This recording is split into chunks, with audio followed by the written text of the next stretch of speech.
വേദിയിലും സദസ്സിലുമുള്ള UDF-ന്റെ നേതാക്കളെ, സുഹൃത്തുക്കളെ, സ്നേഹിതരെ, കാസർഗോഡ് നിന്നും VD സതീശൻ ആരംഭിച്ച പൊതുയുഗ യാത്ര ഇന്ന് തിരുവനന്തപുരത്തിൻ്റെ മണ്ണിലെത്തിച്ചേർന്നിരിക്കുകയാണ്. പിണറായി വിജയന്റെ സർക്കാരിൻ്റെ ശവപ്പെട്ടിയിലെ അവസാനത്തെ ആണി ഇന്ന് ഇവിടെ അടിക്കപ്പെടുകയാണ്. ഞാൻ തീർത്തു പറയുന്നു, കേരളത്തിലെ 26-ൽ നടക്കുന്ന തെരഞ്ഞെടുപ്പിൽ 110-ൽ കുറയാത്ത സീറ്റിന്റെ ഭൂരിപക്ഷത്തോടുകൂടി ഐക്യ ജനാധിപത്യ മുന്നണി ഒരു കോൺഗ്രസിന്റെ മുഖ്യമന്ത്രി ഇവിടെ ഉണ്ടാവാൻ പോവുകയാണ്. ഞാൻ ദീർഘിപ്പിക്കുന്നില്ല, 2 വാക്കുകൊണ്ട് ഞാൻ അവസാനിപ്പിക്കുന്നു. നന്ദി, നമസ്കാരം. പ്രിയപ്പെട്ട ശ്രീ ദേവരാജൻ,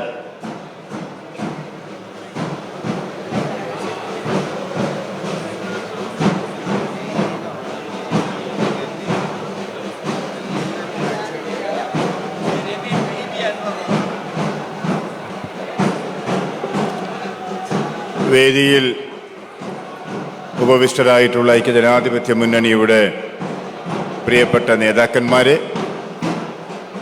കേരളത്തിലൊരു പുതുയുഗത്തിന് നാന്ദി കുറിക്കുന്നതിനായി കേരളത്തിൻ്റെ പ്രിയപ്പെട്ട പ്രതികളെ, സഹോദരി സഹോദരന്മാരെ, ഗുരുജനങ്ങളെ, ഒരു പ്രസംഗത്തിനുള്ള അവസരമായി ഞാനിതിനെ കാണാൻ ആഗ്രഹിക്കുന്നില്ല.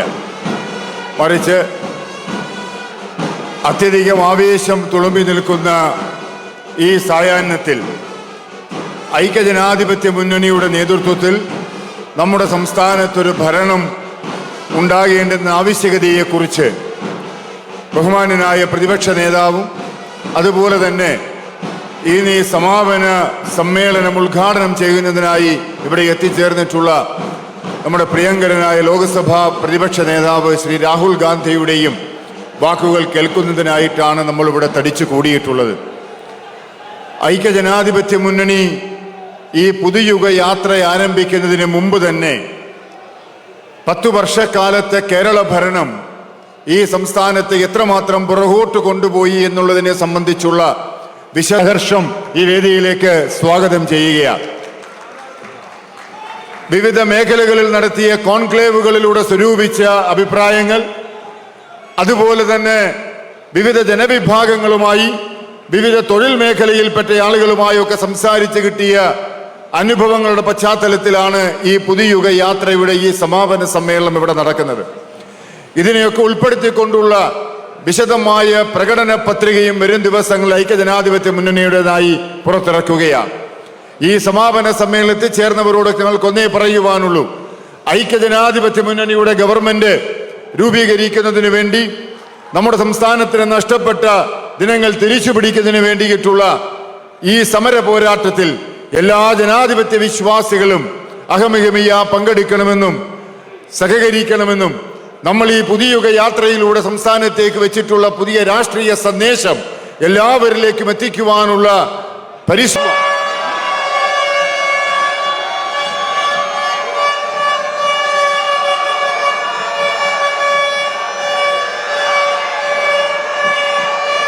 ആരാധ്യനായ രാഹുൽ ഗാന്ധി ഇതാ വേദിയിലേക്ക് കടന്നു വന്നിരിക്കുകയാണ്.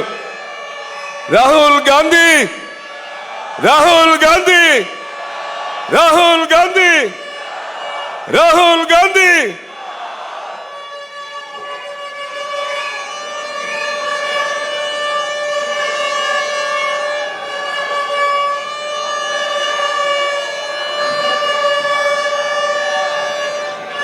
സമ്മേളനം ആരംഭിക്കുന്നു. ഈ സമ്മേളനത്തിന്റെ അധ്യക്ഷനായി സമ്മേളനത്തിന്റെ അധ്യക്ഷനായി UDF ചെയർമാൻ, ഈ ജാഥയുടെ നായകൻ ശ്രീ VD സതീശൻ അവരുകളെ ക്ഷണിക്കുന്നു. പ്ലീസ്, ഈശ്വര പ്രാർത്ഥന. വളരെ പ്രസിദ്ധ ഗായകൻ ശ്രീ കാവാലം ശ്രീകുമാർ.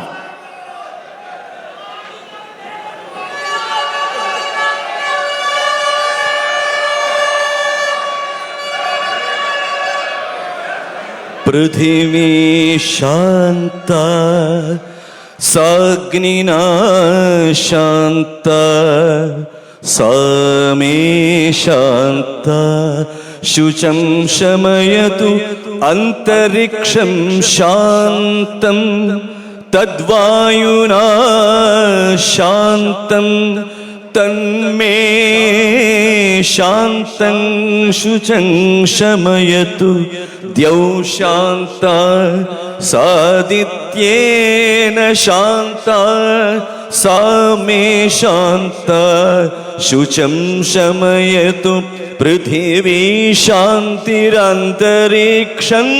ശാന്തിർ ദ്യൗ ശാന്തിർ ദിശ ശാന്തിരവാന്തര ദിശാ ശാന്തിരഗ്നി ശാന്തിർ വായു ശാന്തിരാദിത്യ ശാന്തിശ്ചന്ദ്രമ.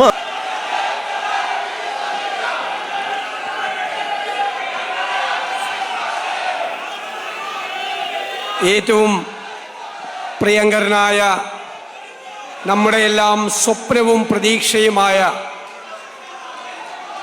ബഹുമാന്യനായ ശ്രീ രാഹുൽജി,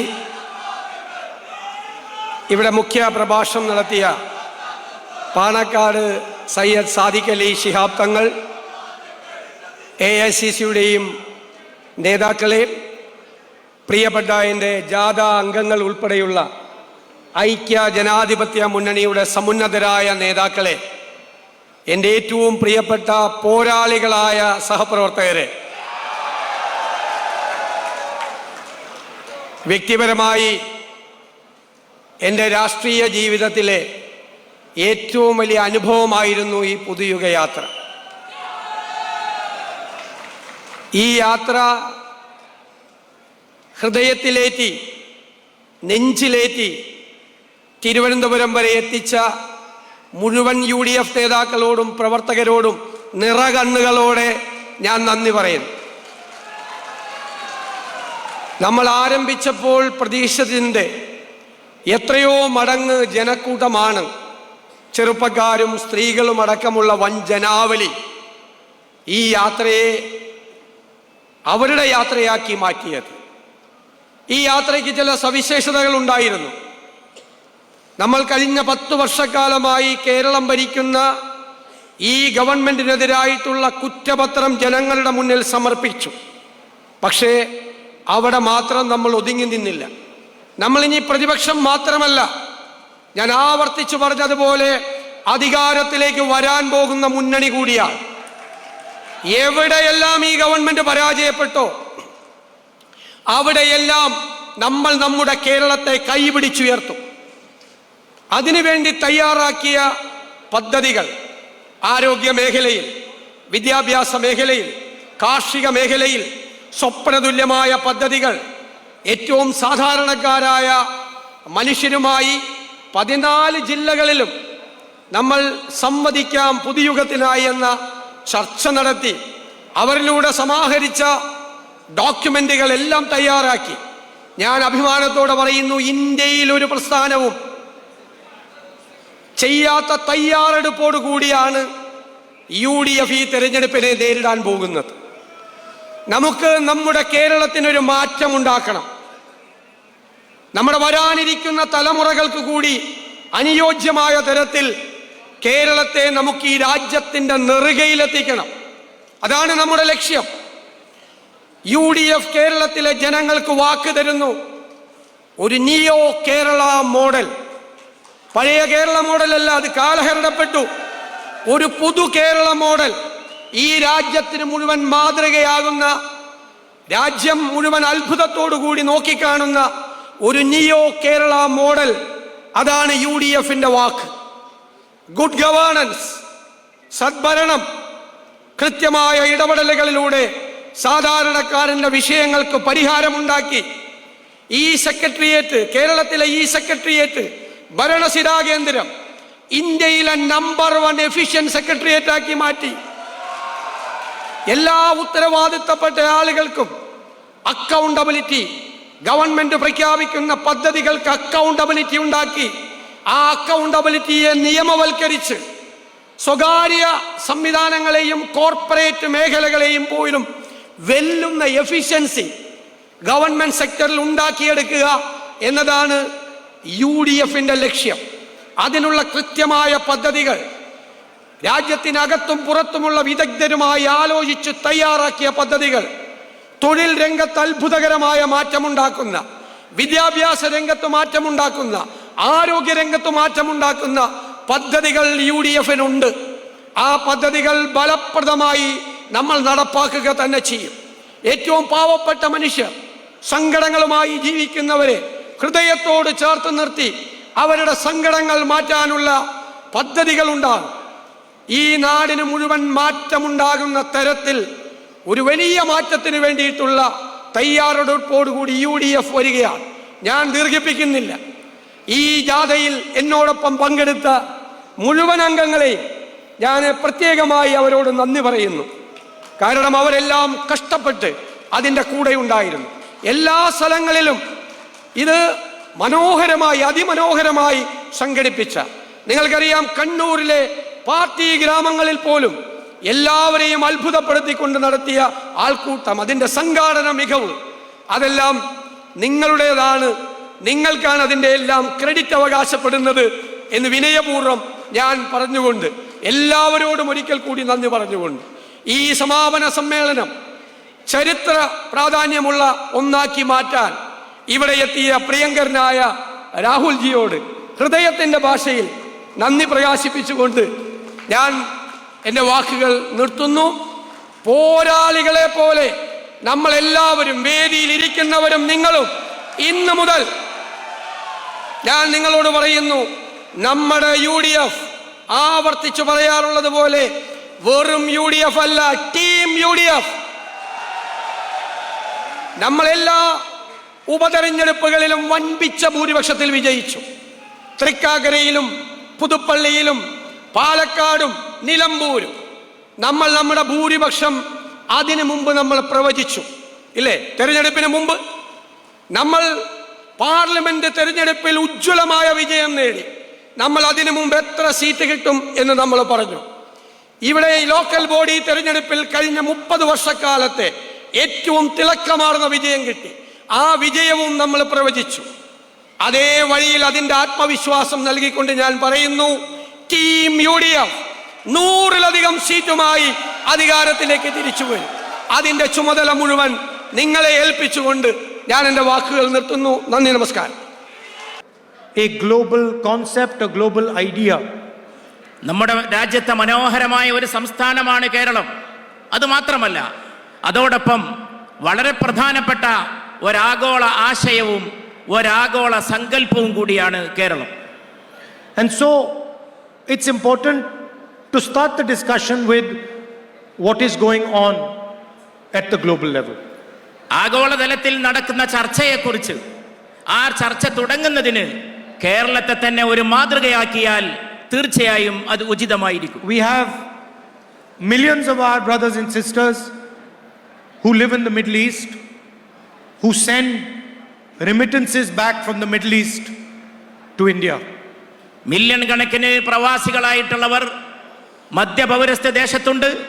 അവരുടെ സംഭാവനകൾ അല്പമൊന്നുമല്ല നമ്മുടെ സമ്പദ്ഘടനയെ, നമ്മുടെ രാജ്യത്തെ സമ്പന്നമാക്കിക്കൊണ്ടിരിക്കുന്നത്. They are worried about what is going to happen in the war. അവിടെ സംഭവിച്ചുകൊണ്ടിരിക്കുന്ന കാര്യത്തെക്കുറിച്ച്, മധ്യപൗരസ്ത്യ ദേശത്തെ സംഭവ വികാസങ്ങളെ സംബന്ധിച്ച് അവർ വളരെയേറെ ഉത്കണ്ഠാകുലരാണ്. In fact, it is almost impossible to predict what will happen in the war between the United States and Iran.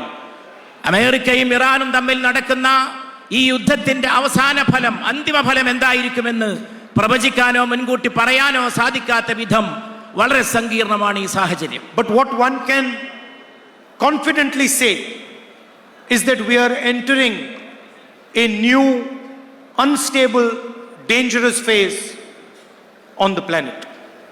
ഈ ഗ്രഹത്തിൽ, ഈ ഭൂമണ്ഡലത്തിൽ വളരെ അസ്ഥിരമായിട്ടുള്ള, അനിശ്ചിതത്വം ഉളവാക്കുന്ന ഒരു ഘട്ടത്തിലേക്കാണോ നാം പ്രവേശിക്കുന്നത് എന്ന കാര്യമാണ് നമ്മെ ആശങ്കരാക്കുന്നത്. And so we have to be careful and we have to protect our strength and our people.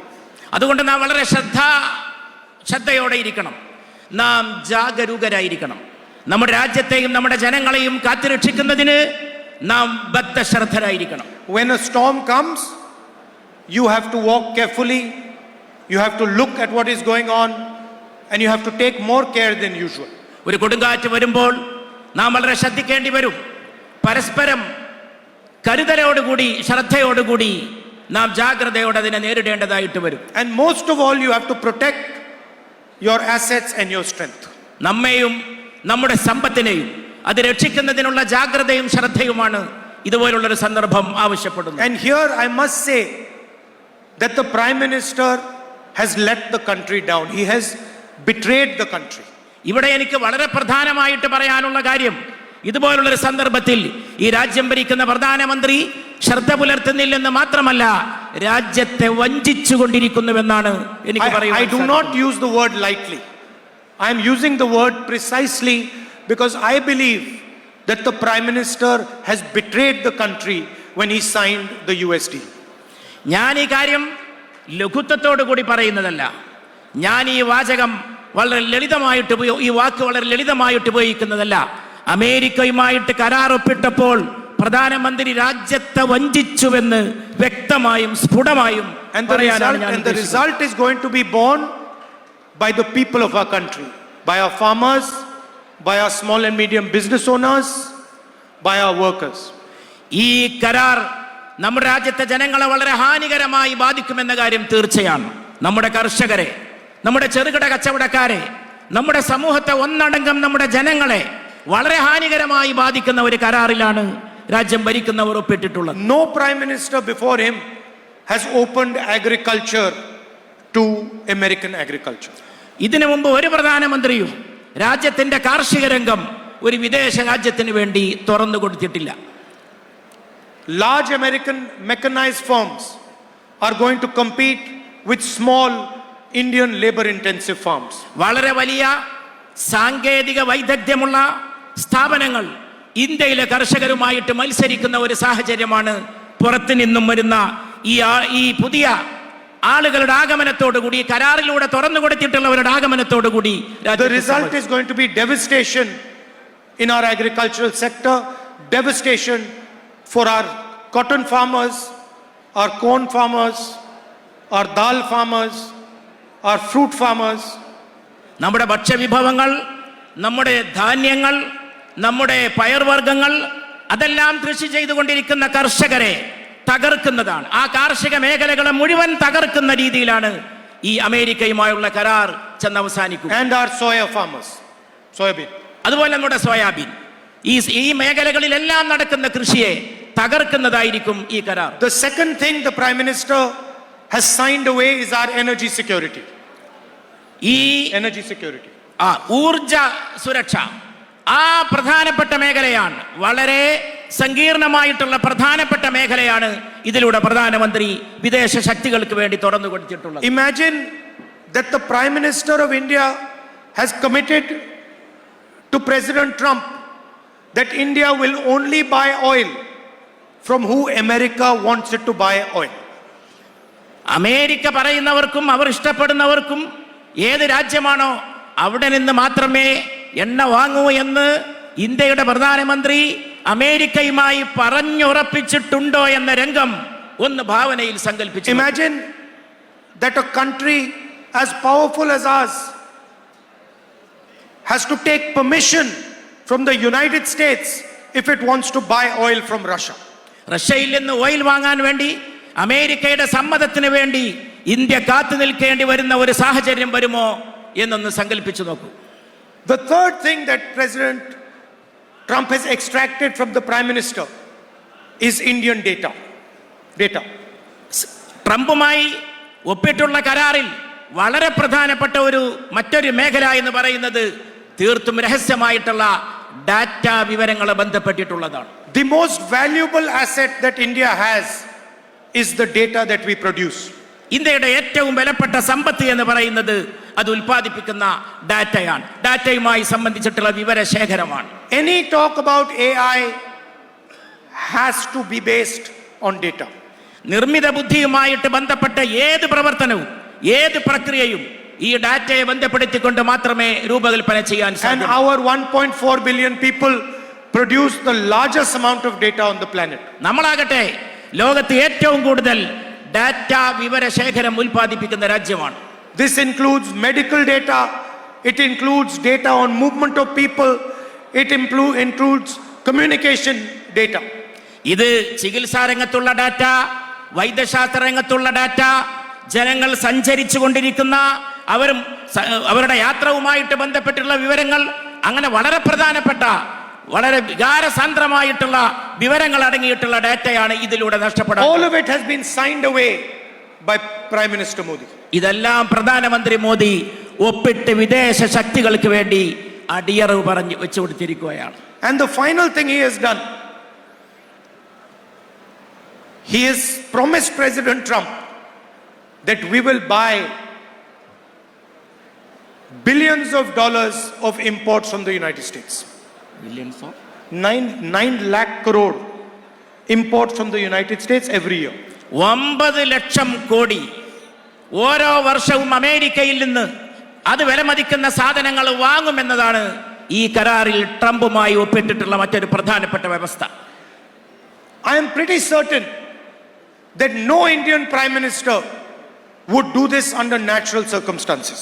ഒരു പ്രധാനമന്ത്രിയും, രാജ്യത്തിന്റെ പരമാധികാരത്തിൽ വിശ്വസിക്കുന്ന ഈ രാജ്യം ഭരിച്ചിട്ടുള്ള ഒരു പ്രധാനമന്ത്രിയും ചെയ്യാൻ ധൈര്യപ്പെടാത്ത കാര്യമാണ് ഇതിലൂടെ പ്രധാനമന്ത്രി. I am confident that Narendra Modi would not sell the Indian farmer Indian data under normal circumstances.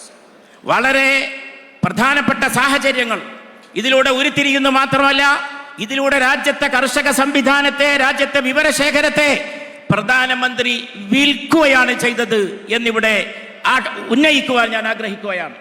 The only reason the Prime Minister has done this deal is because the Prime Minister of India has been compromised.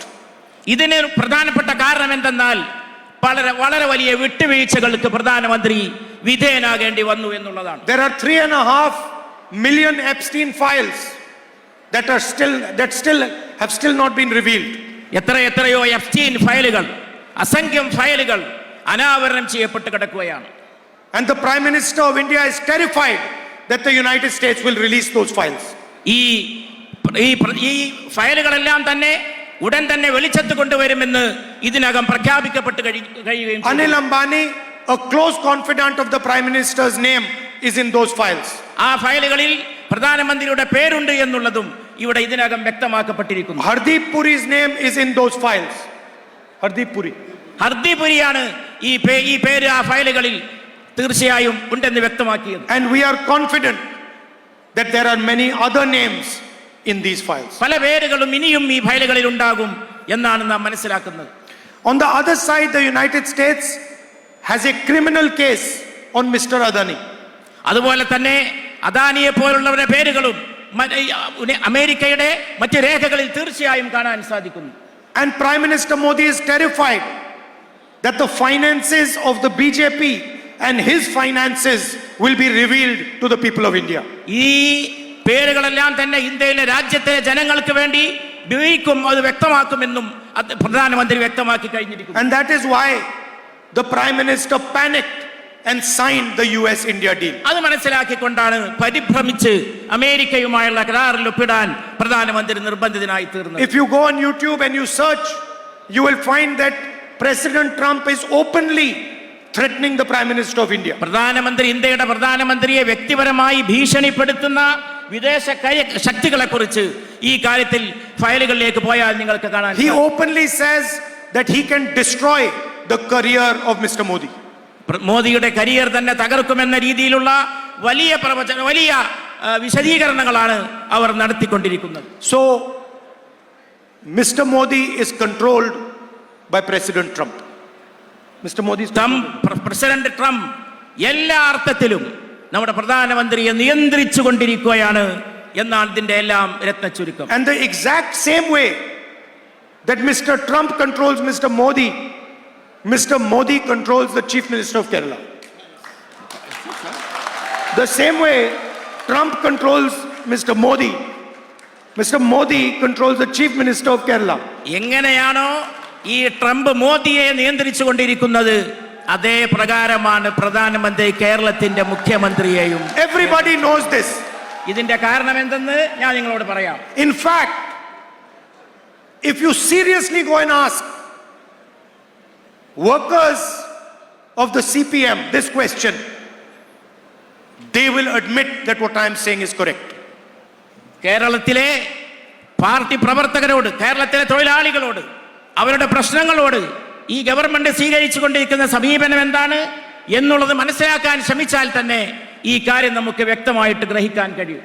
I want to understand why the CBI and the ED take action against opposition politicians but do not take action against the Chief Minister of Kerala or the politicians of ഇഡിയും Kerala. കൂട്ടരും കേന്ദ്ര ഗവൺമെന്റിന്റെ ഏജൻസികൾ ഇവിടുത്തെ UDFന്റെ നേതാക്കന്മാർക്കും പ്രവർത്തകന്മാർക്കുമെതിരെ നീങ്ങുമ്പോൾ എന്തുകൊണ്ടാണ് മുഖ്യമന്ത്രിക്കും കൂട്ടർക്കുമെതിരെ നീങ്ങാൻ അവർ മുന്നോട്ട് വരാത്തത് എന്നുള്ളതും ഈ അവസരത്തിൽ I've got 36 cases on me. I've got 36 cases on me. 36 cases. 36 കേസാണ് അദ്ദേഹത്തിനെതിരെ ഇവിടെ രംഗത്തുള്ളത്. 36 കേസാണ് ഈ രാജ്യത്ത് എനിക്കെതിരെ ഇതിനകം അവരെടുത്തിട്ടുള്ളത്. I have been interrogated by the ED for 55 hours continuously. 55 മണിക്കൂർ ദീർഘമായ സമയം എന്നെ ഇരുത്തി വിചാരണ ചെയ്യാനും ഈ ED തയ്യാറായിട്ടുണ്ട്. Why has the ED taken no action on the Chief Minister of Kerala and his family? എന്തുകൊണ്ടാണ് ED മുഖ്യമന്ത്രിക്കും കുടുംബത്തിനുമെതിരെ അനങ്ങാപ്പാറ നയത്തോടെ ഒരു നടപടിയും എടുക്കാതെ ഇരിക്കുന്നത്? And the reason is that they are working together. കാരണം വളരെ വ്യക്തമാണ്, അവർ ഒന്നിച്ച് ചേർന്നുകൊണ്ടാണ് പ്രവർത്തിച്ചു കൊണ്ടിരിക്കുന്നത് എന്നുള്ളതാണ് കാരണം. In fact, in Kerala, it is not the CPM and the BJP. കേരളത്തെ സംബന്ധിച്ച് പ്രശ്നം CPI BJP എന്നതല്ല, It is the CJP. അത് CJP എന്നുള്ളതാണ്. അവർ കൂട്ടുചേർന്നുകൊണ്ടുള്ള പരസ്പരം കൈകോർത്ത് പിടിച്ചുകൊണ്ടുള്ള Everybody knows that they are partners. അവർക്ക് എല്ലാവർക്കും അറിയാം അവർ ഘടകകക്ഷികളെ പോലെയാണ്. And everybody knows that they are working together in Kerala to defeat the UDF. അവരെല്ലാവരും പരസ്പരം സഹകരിച്ച് അവർ രണ്ടു കൂട്ടരും UDFനെ തോൽപ്പിക്കുന്നതിന് വേണ്ടി ഒറ്റക്കെട്ടായി കൈകോർത്ത് പിടിച്ചു എന്ന കാര്യവും എല്ലാവർക്കും അറിവുള്ളതാണ്. I also want to ask my friends, workers in the left front, a question. LDF ഇടതുപക്ഷത്തുള്ള പ്രവർത്തകരോട്, അതുപോലെ അവരോട് ഞാൻ തീർച്ചയായും ഒരു ചോദ്യം അവരുടെ മുമ്പാകെ ഉന്നയിക്കാൻ ആഗ്രഹിക്കുന്നു. You call yourself a communist government. നിങ്ങൾ നിങ്ങളുടെ ഗവൺമെന്റിനെ ഒരു കമ്മ്യൂണിസ്റ്റ് ഗവൺമെന്റ് എന്നാണ് വിളിക്കുന്നത്. Please tell me what is communist about your government in Kerala today? ഈ കേരളത്തിലെ ഗവൺമെന്റിന് എന്ത് കമ്മ്യൂണിസ്റ്റ് സ്വഭാവമാണുള്ളത് എന്ന് എനിക്കൊന്ന് പറഞ്ഞു തരുമോ എന്ന് ഞാൻ അവരോട് ചോദിച്ചു. This is the most corporatist government that Kerala has ever seen. ഇത് ഏറ്റവും വലിയ കമ്മ്യൂണിസ്റ്റ് വിരുദ്ധവും ഏറ്റവും മുതലാളിത്തപരവുമായിട്ടുള്ള ഒരു സർക്കാരാണ് ഇന്ന് Keralam ഭരിച്ചുകൊണ്ടിരിക്കുന്നത്. It is against the interests of the workers. It is against the interest of small business. It is against the interest of the farmers. And it is for the interest of the biggest businessmen. ഇത് വലിയ വലിയ വൻ കുത്തകകളെ പ്രോത്സാഹിപ്പിക്കുകയല്ലാതെ ഈ കേരളം ഭരിക്കുന്ന government തൊഴിലാളി വിരുദ്ധമാണ്, കർഷക വിരുദ്ധമാണ്, ചെറുകിട കർഷകർക്കെതിരാണ്. ഇവിടുത്തെ ജനങ്ങളുടെ ഒരു താല്പര്യവും സംരക്ഷിക്കാതെ ഏതാനും കുത്തകകളെ മാത്രമാണ് അവർ വളർത്തുന്നത്. In fact, I have a suggestion for them. ഞാൻ ഈ യഥാർത്ഥത്തിൽ എനിക്ക് അവരുടെ മുമ്പാകെ ഒരു നിർദ്ദേശം വെക്കാനുണ്ട്. Your name is Communist Party of India. നിങ്ങളുടെ പേര് കമ്മ്യൂണിസ്റ്റ് പാർട്ടി ഓഫ് ഇന്ത്യ എന്നാണ്. Change it to Corporatist Party of India. Comprehends party of India എന്ന് നിങ്ങളുടെ പേര് മാറ്റാൻ നിങ്ങൾ തയ്യാറാകണമെന്നാണ്. At least stand for what you say you are. പറയുന്നതിന് വേണ്ടി പുറത്തു വന്ന് ആ നിലപാട് വ്യക്തമാക്കി പ്രവർത്തനത്തിൽ മുന്നോട്ടിറങ്ങി ആ വാക്ക് പോലെ പ്രവൃത്തിയിലും നിലകൊള്ളാനെങ്കിലും നിങ്ങൾ തയ്യാറാകണം. You can ask their workers this question, and I guarantee you at least 50% will say, you know what Rahul Gandhi has said is true. We are no longer the Communist Party of Kerala, we are the Corporate Party of Kerala. ഞങ്ങൾ ഈ ചോദ്യം നിങ്ങൾ ഇടതുപക്ഷ മുന്നണിയിലെ പ്രവർത്തകരോട് ചോദിച്ചാൽ അവരിൽ 50% പേരെങ്കിലും സമ്മതിക്കും നിങ്ങൾ പറഞ്ഞത് ശരിയാണ്, രാഹുൽ ഗാന്ധി പറഞ്ഞത് ശരിയാണ് എന്ന്. അവരിൽ 50% പേരും സമ്മതിക്കുക മാത്രമല്ല അവരുടെ പാർട്ടി അവരുടെ ആദർശത്തെ ഉൾക്കൊള്ളുന്നില്ല എന്ന് പരസ്യമായി സമ്മതിക്കും. The other question I would like to ask is one of the holiest places in Kerala, the Sabrimala temple. Gold was stolen from the Sabrimala temple. ഈ കേരളത്തെ സംബന്ധിച്ച് ഇവിടുത്തെ ഏറ്റവും പവിത്രമായ സ്ഥലങ്ങളിൽ ഒന്നാണ് ശബരിമല. അവിടുത്തെ സ്വർണം മോഷ്ടിക്കപ്പെട്ടു എന്നതും വളരെ വ്യക്തമാണ്. Multiple leaders of the CPM were jailed. എത്രയോ CPM-ന്റെ നേതാക്കന്മാർ ജയിലിൽ അടക്കപ്പെട്ടു ഇതിന്റെ പേരിൽ. And the investigation was stopped from reaching the top. വളരെ മുകളിൽ നിന്ന് തന്നെ ആജ്ഞ നൽകിക്കൊണ്ട്, ഓർഡർ ഇറക്കിക്കൊണ്ട് അവർക്ക് നേരെയുള്ള സകല അന്വേഷണവും സ്തംഭിപ്പിക്കുകയും മരവിപ്പിക്കുകയും ചെയ്തു. Don't worry, we will take strict action against the people who have dishonored Sabarimala. പക്ഷേ എന്റെ പ്രിയപ്പെട്ട സഹോദരങ്ങളെ, നിങ്ങൾ ഉത്കണ്ഠപ്പെടേണ്ടതില്ല. അവിടുത്തെ സ്വർണം കട്ടവർക്കെതിരെ ശക്തമായ നിലപാട് കേരളത്തിലെ ജനങ്ങൾക്ക് വേണ്ടി ഒരു ദിവസം നാം എടുക്കുക തന്നെ ചെയ്യും എന്നാണ് എനിക്ക് പറയാനുള്ളത്. I was just speaking to the leaders who took part in the yatra. യാത്രയിൽ പങ്കെടുത്ത നേതാക്കളോട് ഞാൻ അല്പം മുമ്പ് സംസാരിക്കുകയായിരുന്നു. And I said it is a listening yatra. It was a yatra that listened to people. ജനങ്ങളെ ശ്രദ്ധിക്കുന്ന ഒരു യാത്രയാണത് എന്ന് അവർ എന്നോട് പറഞ്ഞു. And everybody understands that the LDF government has created a massive unemployment problem in Kerala.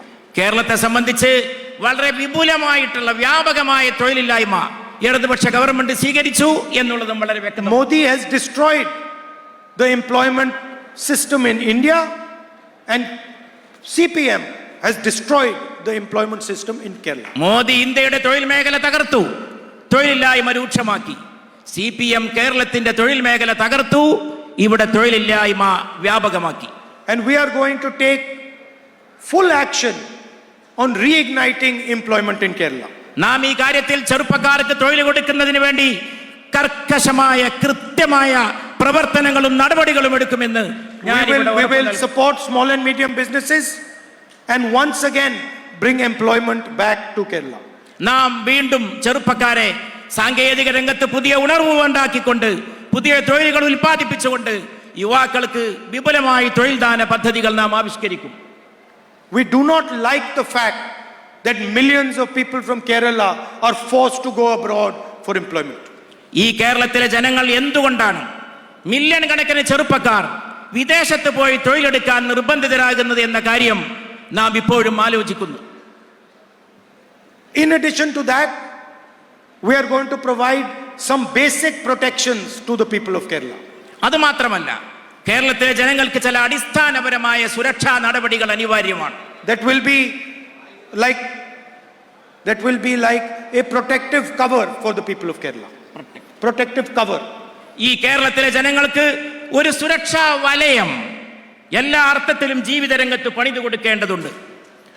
So we have 5 guarantees which we are proposing for the people of Kerala. 5 ഗ്യാരണ്ടികളാണ്, 5 ഉറപ്പുകളാണ്, പഞ്ചവ്യവസ്ഥകളാണ് ഈ രംഗത്ത് കേരളത്തിലെ ജനങ്ങൾക്ക് മുമ്പിൽ ഞങ്ങൾക്ക് സമർപ്പിക്കാനുള്ളത്. So the first guarantee is a free bus travel for all women in KSRTC buses. ആദ്യത്തെ guarantee, കേരളത്തിലെ KSRTC വാഹനങ്ങളിൽ സ്വതന്ത്രമായി സഞ്ചരിക്കാൻ ആവശ്യമായിട്ടുള്ള സൗകര്യം തീർത്തും സൗജന്യമായ നിരക്കിൽ സ്ത്രീകൾക്ക് ഏർപ്പെടുത്തി കൊടുക്കുക എന്നുള്ളതാണ്. 1,000 rupees a month financial assistance to college going girl students. മാസാന്തം 1000 രൂപ കോളേജിൽ പോകുന്ന പെൺകുട്ടികൾക്ക് പ്രത്യേകമായിട്ട് നൽകാൻ തയ്യാറാവുക എന്നുള്ളതാണ്. Welfare pensions increased to 3,000 rupees a month. ക്ഷേമ പെൻഷൻ മാസാന്തം 3000 രൂപയാക്കി വർദ്ധിപ്പിക്കുക എന്നുള്ളതാണ്. The Congress government in Rajasthan came up with a fantastic health insurance scheme. രാജസ്ഥാനിലെ ഗവൺമെന്റ് വളരെ സമഗ്രമായിട്ടുള്ള വ്യവസ്ഥാപിതമായിട്ടുള്ള ആരോഗ്യ ഇൻഷുറൻസ് പദ്ധതികൾ ആവിഷ്കരിച്ച് നടപ്പിലാക്കി. It was praised all over the world. അത് ലോകത്ത് മുഴുവനും പ്രശംസിക്കപ്പെട്ടു. And one of our greatest leaders was Omen Chandy ji. നമ്മുടെ മഹാന്മാരായ നേതാക്കളിൽ പെടുന്ന വ്യക്തിത്വമാണ് Shri ഉമ്മൻചാണ്ടിജി. So we are going to name the new health insurance scheme for Kerala after Omen Chandy ji. ഉമ്മൻചാണ്ടിയുടെ കാലശേഷം കേരളത്തിലെ ആ ഇൻഷുറൻസ് സംഭവത്തിന് അതിന് തകർച്ച സംഭവിച്ചിട്ടുണ്ട്. And that is going to provide 25 lakh rupees of insurance for every household. ഓരോ വീടിനും ഓരോ കുടുംബത്തിനും 25 ലക്ഷം വരെയുള്ള ഹെൽത്ത് ഇൻഷുറൻസ് പദ്ധതി ആവിഷ്കരിക്കുമെന്ന് ഞാൻ ഇവിടെ പ്രഖ്യാപിക്കുകയാണ്. Up to 5 lakh interest-free loans for youngsters who want to start their businesses. അതിൽ 5 ലക്ഷം വരെയുള്ളവർക്ക്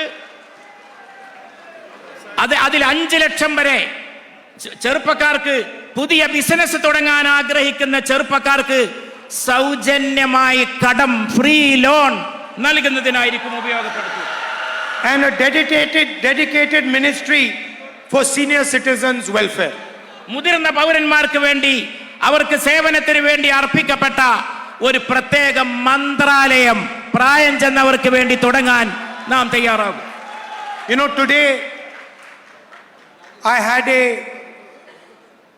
talk with some technology ഭാഷണം നടത്താൻ എനിക്ക് അവസരമുണ്ടായി. and we discussed the future of Kerala with regards to technology, with regards to data. ഡാറ്റയുമായി ബന്ധപ്പെട്ട് സാങ്കേതിക വിദ്യകളുമായി ബന്ധപ്പെട്ട് കേരളത്തിന്റെ ഭാവിയെക്കുറിച്ച് അവരോട് വളരെ ഗൗരവത്തിൽ ചർച്ച നടത്താൻ സാധിച്ചു. And one of the questions I was asked in that conversation was, when are we going to see that freebies are not given to people in politics anymore? That freebies. ഫ്രീബീസ് എന്നാണ് നിങ്ങൾ ഉൽപ്പാദിപ്പിക്കാനും പ്രദാനം ചെയ്യാനും പോകുന്നത് എന്ന ചോദ്യമാണ് പ്രധാനമായിട്ട് ഞാൻ ഇവിടെ ഉന്നയിക്കുകയുണ്ടായി. And my answer to the question was that freebies are actually given to Adani and Ambani. ഞാൻ അങ്ങനെ ഒരു ചോദ്യം ഉന്നയിക്കാനുണ്ടായ കാരണം ഈ ഫ്രീബീസ് എപ്പോഴും നൽകപ്പെടുന്നത് അദാനിക്കും കൂട്ടർക്കും മാത്രമാണ് ഈ രാജ്യത്ത്. Lakhs of crores of their loans are forgiven. കോടിക്കണക്കിന് വരുന്ന അവരുടെ കടങ്ങളാണ് എഴുതി തള്ളിയിട്ടുള്ളത്. They are given huge tracts of land for free. അവർക്ക് ഫ്രീ ആയിട്ട് ഏക്കറക്കണക്കിന് ഭൂമി വിട്ടുകൊടുത്തിരിക്കുകയാണ്. So it is absolutely correct for us to provide protection to the poorest people of our state. അതുകൊണ്ട് ഈ രംഗത്ത് പ്രവർത്തിക്കുന്നവർക്ക് സുരക്ഷ നൽകുക എന്നുള്ളത് നമ്മെ സംബന്ധിച്ച് വളരെ പ്രധാനപ്പെട്ട കാര്യമാണ്. And we are proud that we are providing this protection to the people of Kerala. ഇതിലൂടെ കേരളത്തിലെ ജനങ്ങൾക്ക് വലിയ സുരക്ഷ പ്രദാനം ചെയ്യാൻ സാധിക്കുമെന്ന് നാം തീർച്ചയായും പ്രത്യാശിക്കുന്നു. Finally, I'd like to end with a little bit of political advice. അവസാനം എനിക്കല്പം രാഷ്ട്രീയ ഉപദേശവും നിങ്ങളുടെ മുമ്പാകെ വെക്കാം. And this is not coming from me, but this is coming from the people of Kerala. ഇത് എൻ്റെ ഉള്ളിൽ നിന്ന് വരുന്നതല്ല, കേരളത്തിലെ ജനങ്ങളുടെ മനസ്സിൽ നിന്ന് വരുന്നതാണ്. And it is advice to the leadership of the UDF. അത് മുമ്പിലിരിക്കുന്ന നിങ്ങളോടല്ല, വേദിയിലുള്ള നേതാക്കളോടാണ്, UDFന്റെ നേതാക്കളോടാണ് എനിക്ക് നടത്താൻ. Not from me, but from the people of Kerala. എൻ്റെ ഭാഗത്ത് നിന്നല്ല, കേരളത്തിലെ ജനങ്ങളുടെ ഭാഗത്ത് നിന്നാണ് ആ നിർദ്ദേശവും ഉപദേശവും. So don't get angry with me, I am the messenger only. അതുകൊണ്ട് എന്നോട് ദേഷ്യം പിടിക്കരുത്, ഞാൻ ജനങ്ങളുടെ അഭിപ്രായം നിങ്ങൾക്ക് എത്തിച്ചു നൽകുന്ന ഒരു ദൂതൻ മാത്രമാണ്. See, there are many beautiful dances in Kerala. Dances. കേരളത്തിൽ വളരെ സുന്ദരമായിട്ടുള്ള നർത്തകരുണ്ട്. മോഹിനിയാട്ടം, ഒരുപാട് നൃത്തരൂപങ്ങളുള്ള കല കൊണ്ട് വളരെ സമ്പന്നമായിട്ടുള്ള പ്രദേശമാണ് Keralam. Some dances are individual dances.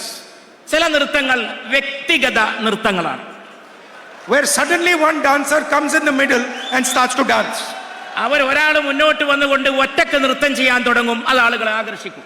Like in Mohiniyattam, one person dances. Mohiniyattam നോക്കൂ, ഒറ്റ വ്യക്തിയാണ് വേദിയിൽ വരുന്നത്, ആ ഒറ്റ വ്യക്തി നൃത്തം ചെയ്യുന്നു. And then there are also group dances where everybody dances together. അതോടൊപ്പം സംഘനൃത്തങ്ങളുമുണ്ട്.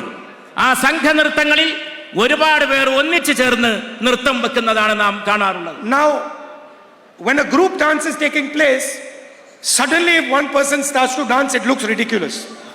അങ്ങനെ ഒരു സംഘനൃത്തം നടക്കുമ്പോൾ ചിലപ്പോൾ എവിടെയെങ്കിലും ഒരാൾ വന്ന് ഒറ്റക്കൊരു നൃത്തം നടത്തി മറ്റുള്ളവരുടെ ആകർഷണം നേടാൻ ശ്രമിക്കാറുണ്ട്. So the advice from the people of Kerala to the UDF leaders is dance together.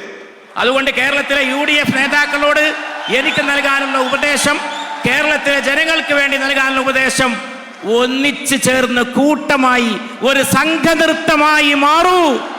And they are already saying, if the UDF dances together harmoniously, we are going to make you the government of Kerala. They already saying it. ജനങ്ങൾ ഒരു കാര്യവും കൂടി അതിന്റെ കൂടെ ചേർത്ത് പറയുന്നുണ്ട്. UDF നേതാക്കന്മാർ ഒന്നിച്ചു ചേർന്ന് കൈകോർത്ത് പിടിച്ച് ഒരു സംഘനൃത്തം സമ്മാനിച്ചാൽ ഞങ്ങൾ നിങ്ങളെ അധികാരത്തിൽ എത്തിക്കാമെന്നും കേരളത്തിലെ ജനങ്ങൾ ഉദ്ഘോഷിക്കുന്നത് ഞാൻ കേൾക്കുന്നു. So that was little bit of political advice. I apologize if it was out of place. അതാണ് എൻ്റെ രാഷ്ട്രീയ ഉപദേശം. അങ്ങനെ പറയുന്നതിൽ വല്ല അനിഷ്ടവും ഉണ്ടെങ്കിൽ ഞാൻ ക്ഷമാപണം നടത്തുകയാണ്. Once again, whenever I come here, it is an honor for me to come to Kerala, this great land, to come to see the people of Kerala.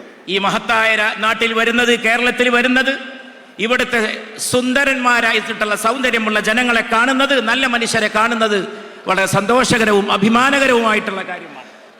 I am looking at that picture over there. That picture there. ഞാൻ ഈ വേദിയുടെ ഒരു വശത്ത് വെച്ചിരിക്കുന്ന ഈ ചിത്രം സാഗൂതം ശ്രദ്ധിക്കുകയായിരുന്നു. And I can see top quality leadership in that photograph. എനിക്ക് ഈ ഫോട്ടോയിൽ കേരളത്തിലെ ഐക്യ ജനാധിപത്യ മുന്നണിയുടെ സമുന്നതരായ നേതാക്കളെയാണ് കാണാൻ സാധിക്കുന്നത്. Each person in that photograph is a formidable political leader. ഈ ചിത്രത്തിൽ കാണുന്ന ഓരോ നേതാവും കേരളത്തെ സംബന്ധിച്ച് അവഗണിക്കാൻ കഴിയാത്ത ശക്തന്മാരായിട്ടുള്ള നേതാക്കളാണ്. And each one of them represents some part of Kerala society. കേരളീയ സമൂഹത്തിന്റെ ഏതെങ്കിലും സുപ്രധാനമായ ഒരു ഭാഗത്തെയാണ്, അതിന്റെ പ്രതിനിധി ഭവിക്കുകയാണ് ഇതിലെ ഓരോ നേതാവും ചെയ്യുന്നത്. So I want them to all work together to defeat the corrupt left front government. ഈ ഇടതുപക്ഷ ഗവൺമെന്റിനെ തോൽപ്പിക്കുന്നതിന് വേണ്ടി, ചെറുത്ത് തോൽപ്പിക്കുന്നതിന് വേണ്ടി അവരെല്ലാവരും ഒറ്റക്കെട്ടായി കൈകോർത്ത് പിടിച്ച് പ്രവർത്തിക്കണമെന്ന് ഞാൻ അഭ്യർത്ഥിക്കുകയാണ്. And to help give a fantastic future to the people of Kerala. കേരളത്തിന് അത്ഭുതകരമായിട്ടുള്ള ഒരു ഭാവി സമ്മാനിക്കണമെന്നും ഞാൻ അവരോട് അഭ്യർത്ഥിക്കുകയാണ്. I said today earlier that I owe a debt to the people of Kerala. I owe debt to the people of Kerala. ഞാൻ കേരളത്തിലെ ജനങ്ങളോട് വളരെ കടപ്പെട്ടവനാണ്. And I will never forget that debt. ഞാൻ ഒരിക്കലും കേരളത്തിലെ ജനങ്ങളോടുള്ള കടപ്പാട് എന്റെ ജീവിതത്തിൽ ഒരിക്കലും ഞാൻ മറക്കുകയില്ല. When I was being attacked mercilessly, ruthlessly by the BJP, by the RSS, Kerala embraced me. BJPയുടെയും RSSന്റെയും ക്രൂരമായ ദയാദാക്ഷിണ്യമില്ലാത്ത ആക്രമണങ്ങൾക്ക് ഞാൻ ഇരയാക്കപ്പെട്ടത് തീർച്ചയായും ഞാൻ. They say that you find out who your friends are in the most difficult time. ഈ ബുദ്ധിമുട്ടുള്ള സമയത്ത്, അങ്ങനെ ആക്രമിക്കപ്പെട്ട സമയത്ത് കേരളത്തിലെ ജനങ്ങളാണ്, നിങ്ങളാണ് എന്റെ കൂടെ ഒരു മടിയും കൂടാതെ നിലയുറപ്പിക്കുകയുണ്ടായത്. In the most difficult time I found out that Kerala is my friend. വളരെ പ്രയാസമേറിയ ക്ലേശകരമായ സന്ദർഭങ്ങളിൽ കേരളത്തിലെ ജനങ്ങൾ എപ്പോഴും എന്റെ കൂടെ ഉറച്ചു നിലകൊള്ളുന്നത് മാത്രമാണ് എനിക്ക് കാണുവാൻ. Not just my friend but my protector also. My protector. Not just my friend but also my protector. മാത്രമല്ല ഇതെന്റെ സംരക്ഷകരായിട്ടുള്ള എന്റെ സുഹൃത്തുക്കൾ മാത്രമല്ല, അല്ലാത്തവരും എന്നോടൊപ്പം നിന്നിട്ടുണ്ട് എന്നുള്ളതാണ്. So I am ready to do whatever the people of Kerala want to help build a good future for the people. അതുകൊണ്ട് കേരളത്തിന്റെ ഭാവിക്ക് വേണ്ടി നിങ്ങൾ ആവശ്യപ്പെടുന്നത് എന്താണോ അത് നിങ്ങൾക്ക് വേണ്ടി ചെയ്തു തരാൻ ഞാൻ സർവദാ സന്നദ്ധനാണ് എന്ന് ഞാൻ എന്റെ സഹോദരൻ. And I am forever a soldier of the people of Kerala. ഞാൻ കേരളത്തിലെ ജനങ്ങൾക്ക് വേണ്ടി നിലകൊള്ളുന്ന ഒരു പടയാളിയാണ്, നിങ്ങളുടെ കർമ്മഭടനാണ് എന്ന് ഞാൻ നിങ്ങളോട് പറയും. Thank you very much. നിങ്ങൾക്ക് എന്റെ നന്ദി. Namaskar.